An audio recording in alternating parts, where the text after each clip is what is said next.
बात है 1998 की। इंडिया ने न्यूक्लियर धमाके करके पूरे दुनिया को चौंका दिया था, लेकिन सबसे ज्यादा चिंता पाकिस्तान को हुई। उस समय के देश के प्रधानमंत्री नवाज शरीफ रियाद फोन लगाते हैं, क्राउन प्रिंस अब्दुल्ला बिन अब्दुल अजीज के सामने फरियाद करते हैं।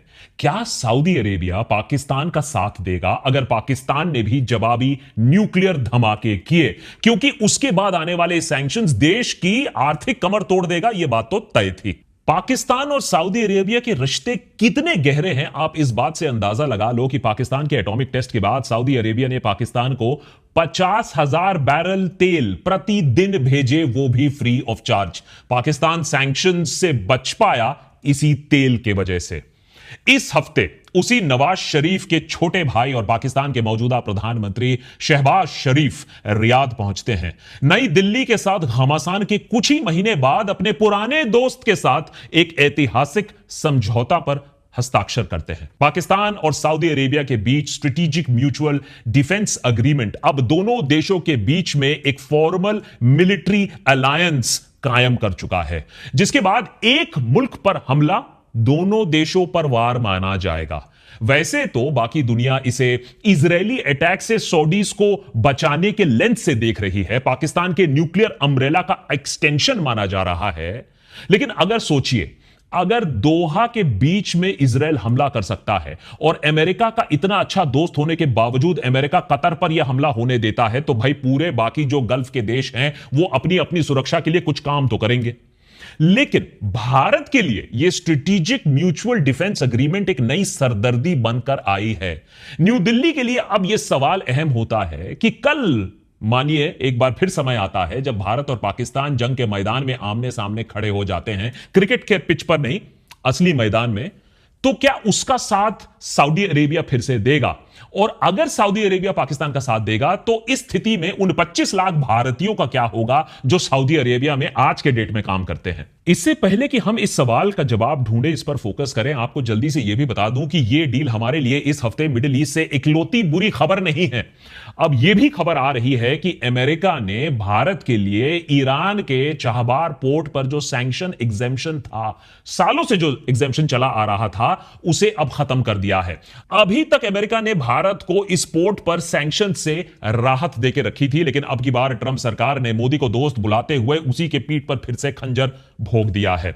अगर ये सैंक्शंस नहीं हटते हैं तो भारत का अफगानिस्तान और सेंट्रल एशियन कंट्रीज के साथ ट्रेड बहुत बुरी तरीके से इंपैक्ट हो सकता है। मिडिल ईस्ट में भारत को बैक टू बैक झटके लगने के बाद अब सबको कम से कम यह पता चल गया है कि डिप्लोमेसी एक लीडर के लिए बर्थडे विशेस या अवार्ड्स या ऑनर्स या ग्रैंड वेलकम पर आकर खत्म नहीं होती है, बल्कि पर्सनल ब्रांडिंग से आगे डिप्लोमेसी का मकसद होता है देश के लिए नेशनल इंटरेस्ट को सिक्योर करना।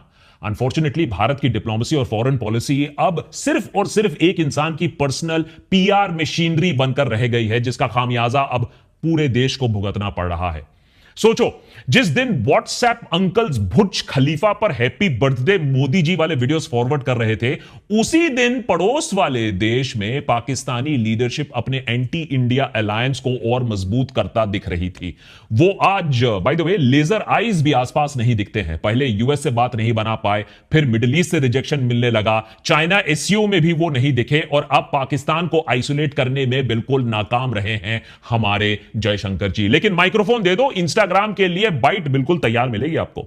And where was the US in this process? Well, the US was in the United States. I mean, obviously there were तो देशभक्त के आज के एपिसोड में कुछ कड़वे सच। सबसे पहले तो पाकिस्तान सऊदी डिफेंस डील को करीबी से समझने की कोशिश करेंगे। इस डील के पीछे जियोपॉलिटिकल और हिस्टोरिकल कॉन्टेक्स्ट क्या है उसे देखने की कोशिश करेंगे, और क्यों आखिर सऊदी अरेबिया आज अपनी सिक्योरिटी के लिए पाकिस्तान के पास जाने पर मजबूर हो गया है। भारत पर इस डील का क्या असर पड़ेगा, इंडिया सऊदी रिलेशंस इस डील से कैसे इंपैक्ट होंगे, और फिर फाइनली देखेंगे कि टैरिफ्स के बाद अमेरिका क्यों एक बार फिर भारत के पीछे हाथ धोकर पड़ गया है, क्यों चाहबार पोर्ट पर सैंक्शंस इंडियन फॉरेन पॉलिसी के लिए एक बहुत बड़ा सेटबैक माना जा रहा है। और हां, फाइनली क्या अमेरिका के बाद अब मिडिल ईस्ट भी भारत के हाथ से निकलता जा रहा है। यह बात आज सबको मालूम है कि पाकिस्तान ने अपने न्यूक्लियर बॉम्ब को बनाने के लिए साम दाम दंड भेद सब का प्रयोग किया था। पाकिस्तान के पास पैसा उतना था नहीं, लेकिन father of Pakistan nuclear bomb Abdul Qadeer Khan ने advance centrifuge technology 1980s 1990s में सीक्रेटली पाकिस्तान के अंदर स्मगल कराया। न्यूक्लियर टेक्नोलॉजी का ट्रेड भी किया, इलीगल ट्रेड भी किया लिबिया जैसे, ईरान जैसे देशों के साथ। इन सब बातों को बाय द वे खान खुद मान चुके हैं, मैं नहीं कह रहा हूं। लेकिन जिस बात की चर्चा कम होती है वो ये कि कैसे सऊदी पेट्रो डॉलर्स ने पाकिस्तान के न्यूक्लियर प्रोग्राम को इतने सालों से जिंदा रखा। इस बात का जिक्र खुद पाकिस्तान के ब्रिगेडियर जनरल फिरोज खान ने अपने किताब eating grass the making of the Pakistani bomb में खुद लिखा है। अमेरिका से एड और IMF से लोन की तो खूब बातें होती रहती हैं पाकिस्तान के संदर्भ में, लेकिन इसकी कम कि 1960 से ही पाकिस्तान को बेशुमार एड मिलता आया है सऊदी अरेबिया से। पाकिस्तान ने भी अपने थर्ड लार्जेस्ट सिटी का नाम बदलकर फैसलाबाद कर दिया in honour of king Faisal of Saudi Arabia. और तभी से एक एक्सपेक्टेशन भी रही है कि दोनों सुन्नी मेजॉरिटी देश फाइनली एक मिलिट्री टाई भी स्थापित करेंगे, जो कि फाइनली इस हफ्ते एक्चुअली हो गया, जब पाकिस्तान के all powerful military chief field marshal Asif Munir और पाकिस्तानी प्राइम मिनिस्टर शहबाज शरीफ ने इस पैक्ट को फाइनलाइज किया, हस्ताक्षर किए सऊदी क्राउन प्रिंस मोहम्मद बिन सलमान के साथ। अभी तक इस अग्रीमेंट के सारे डिटेल्स तो सामने नहीं आए हैं, लेकिन इस पैक्ट की एक जो क्लॉज है ना, पूरी दुनिया का ध्यान अपनी तरफ खींचा है, और वो क्लॉज है, and I quote, any aggression against either country shall be considered as an aggression against both. ये क्लॉज बहुत हद तक नेटो के आर्टिकल 5 की तरह है, जहां अटैक ऑन वन को अटैक ऑन ऑल माना जाता है। इसीलिए इस नए पाकिस्तान सऊदी डील को भी इस्लामिक नेटो की शुरुआत की तरह देखा जा रहा है। पाकिस्तान डिफेंस मिनिस्टर ने साफ साफ कह दिया है कि बाकी अरब देशों के लिए भी ये डील, वो इस डील का हिस्सा बन सकते हैं, and I quote, the doors are not closed. तो हो सकता है कि फ्यूचर में UAE या कतर जैसे देश भी आने वाले टाइम में इस डील का एक हिस्सा बन जाएं, जिसे सही मायनों में आप कह सकते हो एक इस्लामिक या अरब वर्जन ऑफ नेटो पैदा हो सकता है। एक और चीज, जैसा कि हम सब जानते हैं पाकिस्तान एक न्यूक्लियर पावर है। अब ऐसे में सवाल यह उठता है कि इस डील के बाद सऊदी अरेबिया को बचाने के लिए क्या पाकिस्तान अपने न्यूक्लियर डिटरेंस का भी उपयोग करेगा? क्या इस डील से पाकिस्तान का न्यूक्लियर अम्ब्रेला सऊदी अरेबिया तक भी पहुंच जाएगा, कवर करेगा? वेल, अभी तक इस पर कोई ऑफिशियल कॉन्फर्मेशन नहीं आया है। दोनों देशों के टॉप डिफेंस ऑफिशियल्स ने यह कहा है कि इस डील के तहत एक दूसरे को प्रोटेक्ट करने के लिए हर अवेलेबल कैपेसिटी कैपेबिलिटी को यूज किया जाएगा। तो जब तक कोई ऑफिशियल डिनायल नहीं आता है, ये बात तो सेफ टू अज्यूम है कि यह डील न्यूक्लियर प्रोटेक्शन में को भी इंप्लिसिट मानता है। पाकिस्तान और सऊदी अरेबिया के बीच में मिलिट्री कोऑपरेशन भी दशकों से चले आया है। सऊदी अरेबिया उन पहले मुल्कों में से है जिसने पाकिस्तान को अगस्त 1947 की इंडिपेंडेंस के बाद तुरंत रिकॉग्नाइज किया। 1951 में दोनों मुल्कों ने ट्रीटी ऑफ फ्रेंडशिप साइन की, जिससे दोनों देशों के बीच में दशकों तक स्ट्रेटेजिक, पॉलिटिकल, मिलिट्री, इकोनॉमिक जो कोऑपरेशन है उसकी फाउंडेशन रखी गई। इस बीच कई दशकों से पाकिस्तानी फोर्सेस कई बार सऊदी में डिप्लॉय किए जा चुके हैं, सऊदी आर्म्ड फोर्सेस को ट्रेन करने के लिए। ऑफिशियल रिकॉर्ड्स की माने तो 1967 से पाकिस्तान ने 8000 से ज्यादा सऊदीज को ट्रेन किया है। 1979 के ग्रैंड मॉस्क सीजर के बाद यह मिलिट्री टाइज और गहरे हो जाते हैं, जब पाकिस्तान के स्पेशल फोर्सेस ने सऊदी ट्रूप्स के साथ मिलकर मस्जिद अल हरम में जो कंट्रोल था उसको री एस्टैब्लिश करने में उनकी मदद की। कुछ ही सालों के बाद 1982 में दोनों देशों के बीच में bilateral security cooperation agreement sign किया गया, जिससे ट्रेनिंग, एडवाइजरी सपोर्ट और सऊदी सॉइल पर पाकिस्तानी डिप्लॉयमेंट को इंस्टीट्यूशनलाइज कर दिया गया। इसके बाद कुछ इंस्टेंसेस में तो 20,000 तक पाकिस्तानी ट्रूप्स सऊदी अरेबिया में स्टेशन रहे हैं। सऊदी अरेबिया आज पाकिस्तान मेड आर्म्स का भी एक बहुत बड़ा इंपोर्टर बन चुका है। लेकिन ये जो नया डिफेंस पैक्ट है, ये पाकिस्तान और सऊदी के बीच में जो बायलैटरल रिलेशंस थे उसको सिर्फ एडवांस नहीं करता, ये कुछ अलग ही चीज है। ये डील एक ऐसे समय पर आता है जब मिडिल ईस्ट में सिक्योरिटी सिचुएशन एक्चुअली कोलैप्स कर रहा है। समझाता हूं कैसे। आज इजराइल मिडिल ईस्ट में जहां चाहे जब चाहे किसी को भी अटैक कर रहा है। ईरान हो गया, सीरिया हो गया, लेबनान हो गया, कतर हो गया, हर जगह इजरायली जेट्स और मिसाइल्स अटैक कर पा रहे हैं।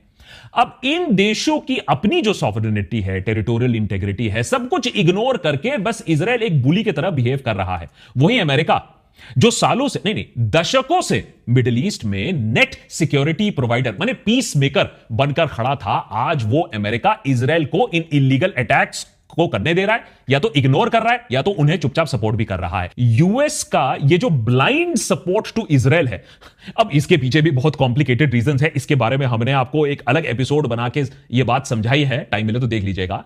लेकिन वजह जो भी हो, हां, और यूएसए की चुप्पी की वजह जो भी हो, सच तो यही है कि मिडिल ईस्ट में आज कहीं भी कभी भी इजराइल अटैक कर सकता है। हमास का एक एक्सक्यूज है, बहाना है, और इस रीजन में 40 से 50 हजार ट्रूप स्टेशन होने के बावजूद यूएस अपने अरब एलाइज की मदद करने के लिए आगे नहीं आ पा रहा है या आना नहीं चाहता है। अब ऐसे में देशों को अपनी सिक्योरिटी के लिए इंतजाम तो खुद ही करना पड़ेगा। सऊदी अरेबिया की रॉयल फैमिली सालों से अपने देश से ज्यादा अपने पावर को प्रोटेक्ट करने पर फोकस्ड रही है। एक्सटर्नल सिक्योरिटी के लिए यूएस तो है ही है। अब ऐसे में सऊदी और बाकी अरब किंगडम्स ने बेशुमार पैसा होने के बावजूद कभी मिलिट्री पावर पर फोकस नहीं किया, या यूं कह लीजिए यूएस ने उन्हें फोकस करने भी नहीं दिया, कहा हम तो हैं, आप कुछ मत करो। वहीं पाकिस्तान बाकी मुस्लिम देशों से अलग सिंगल माइंडेडली भारत को चैलेंज करने के लिए अपने मिलिट्री पर फोकस करते आया है। भले ही देश की इकोनॉमी की हालत टाइट हो जाए, लोगों को दिक्कतें झेलना पड़े, लोगों के पास खाने को ना हो, लेकिन मिसाइल होना चाहिए, न्यूक्लियर वेपन होना चाहिए, एटम बम होना चाहिए। ऐसे में आज पाकिस्तान को आईएमएफ लोन पर लोन मिले जा रहा है उसे बचाने के लिए, लेकिन फिर भी वो इस्लामिक वर्ल्ड में स्ट्रॉन्गेस्ट मिलिट्री पावर बनकर उभरा है। सऊदी जैसे देश सालों से पाकिस्तान को पैसे और लोन देकर डिफॉल्ट से बचाते आए हैं। अब पाकिस्तान की बारी है to return the favour. Saudi leaders ने हमेशा से ही यह माना है कि ईरान की तरह उन्हें मिसाइल और एटॉमिक पावर में इन्वेस्ट करने की जरूरत डायरेक्टली नहीं है, क्योंकि अगर जरूरत पड़े तो यह सब पाकिस्तान से वो आराम से खरीद सकता है या लोन पर ले सकता है। 1999 में सऊदी अरेबिया के उस समय के डिफेंस मिनिस्टर पाकिस्तान के यूरेनियम इनरिचमेंट प्लांट्स का दौरा करते हैं और पाकिस्तान से रिक्वेस्ट करते हैं कि टेक्निकल और साइंटिफिक नॉलेज उनके देश के साथ भी शेयर किया जाए। टू इट्स क्रेडिट, इस्लामाबाद ने ऐसे रिक्वेस्ट को बार बार टाला जरूर है, लेकिन पॉलिटिकल एक्सपर्ट्स का मानना है कि सऊदी अरेबिया का असली प्लान कुछ अलग है।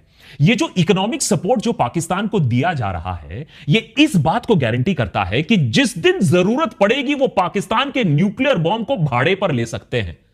आज अगर ईरान के पास न्यूक्लियर टेक्नोलॉजी है, अगर इजराइल बेलगाम बमबारी कर रहा है, तो सऊदी अरेबिया को भी लंबे रेस की तैयारी करनी पड़ेगी।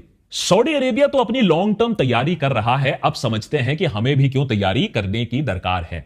आज भारत और देशवासियों के लिए सबसे बड़ा कंसर्न यही है कि कल अगर एंटी टेरर ऑपरेशंस के चलते हम दोबारा पाकिस्तान के खिलाफ ऑपरेशंस लॉन्च करेंगे, युद्ध होगा, तो क्या सऊदी अरेबिया पाकिस्तान के तरफ हो जाएगा, उसके साथ खड़ा हो जाएगा, भारत के खिलाफ हमला कर देगा? क्योंकि दिलचस्प बात यह है कि सऊदी अरेबिया ने इंडिया के साथ हमेशा अच्छे political, strategic, economic relationships maintain किए हैं दशकों से। इंडिया और सऊदी अरेबिया एक दूसरे के लार्जेस्ट ट्रेडिंग पार्टनर्स में एक दूसरे को गिनते हैं। फाइनेंशियल ईयर 23-24 में हमारा बायलैटरल ट्रेड $43 बिलियन रह चुका है, जिसमें इंडियन एक्सपोर्ट्स 12 बिलियन के रह चुके हैं, इंपोर्ट्स 32 बिलियन पर। इसके अलावा आज सऊदी अरेबिया में लगभग 25 लाख भारतीय रहते हैं, जो अब वहां की इकोनॉमी, वहां के डेली लाइफ का एक इंटीग्रल हिस्सा बन चुके हैं। जनवरी 2006 में किंग अब्दुल्ला का इंडिया विजिट दोनों देशों के लिए ऐतिहासिक माना जाता है। फिर 2010 में prime minister Manmohan Singh Riyadh के दौरे पर जाते हैं, स्ट्रेटेजिक पार्टनरशिप और भी तगड़ी हो जाती है। पिछले 11 सालों में मोदी सरकार ने भी सऊदी अरेबिया के साथ अपने रिश्ते मजबूत करने के लिए जी जान कोशिश की है। 2016 में प्रधानमंत्री मोदी रियाद जाते हैं तो किंग सलमान ने उनको उनके किंगडम का सबसे बड़ा सिविलियन ऑनर भी उससे भी सम्मानित किया। इस साल 22 अप्रैल पहलगाम अटैक के टाइम पर प्रधानमंत्री मोदी सऊदी अरेबिया में थे और उनके सऊदी होस्ट ने तुरंत इस इंसिडेंट को कंडेम किया। बाद में Saudi minister of state for foreign affairs ने ऑपरेशन सिंदूर के समय भारत में एक अनअनाउंस्ड ट्रिप भी किया था। तो कुल मिलाकर देखा जाए तो यह बात बिल्कुल सही है कि पाकिस्तान और सऊदी अरेबिया में दशकों की काफी क्लोज पार्टनरशिप रिलेशनशिप रह चुकी है, लेकिन यह बात भी सच है कि बीते कुछ सालों में भारत सरकार ने भी सऊदी अरेबिया के साथ एक इंडिपेंडेंट बायलैटरल रिलेशन डेवलप करने की कोशिश की है। ऐसे में फॉरेन एम्बेसडर्स, एक्सपर्ट्स का मानना है कि भले ही ट्रीटी में सऊदी अरेबिया पाकिस्तान के साथ खड़े होने की कस्में वादे खाए, लेकिन जब बात सच में भारत पाकिस्तान के बीच में आएगी, मिलिट्री कॉन्फ्रंटेशन की आएगी, तो शायद सऊदी अरेबिया अपने वादों पर अमल ना उतरे। भारत सरकार का कहना है कि भाई उसे तो पाकिस्तान और सऊदी के बीच में ये जो डिस्कशन हो रहा था, ये ट्रीटी के बारे में पहले से ही मालूम था और आज भी भारत सरकार इसके इंप्लीकेशंस को अभी स्टडी कर रही है।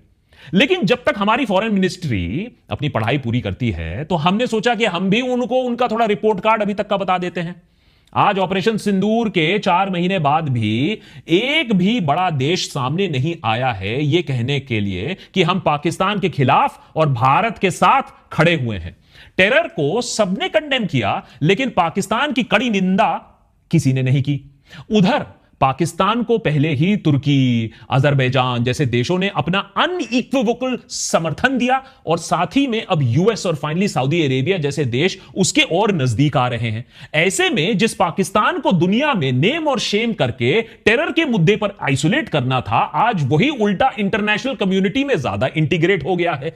वही भारत जो सालों से सबका पार्टनर रह चुका है, एक अच्छी क्रेडिबिलिटी रख चुका है, ऊपर से आज अमेरिका टैरिफ पर टैरिफ लगा रहा है उसी भारत पर।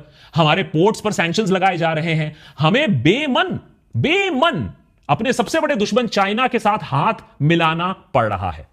और आस पड़ोस की बात ना ही करे तो बेहतर होगा है। पहले बांग्लादेश से दूरी, अब thanks to Modi ji and godi media Nepal के लोग भी थू थू कर एंटी इंडिया सेंटिमेंट्स वहां अपना दिखा रहे हैं। अब ऐसे में ये सीधा सीधा लेजर है, इसका फेलियर नहीं है तो और क्या है मुझे पता नहीं।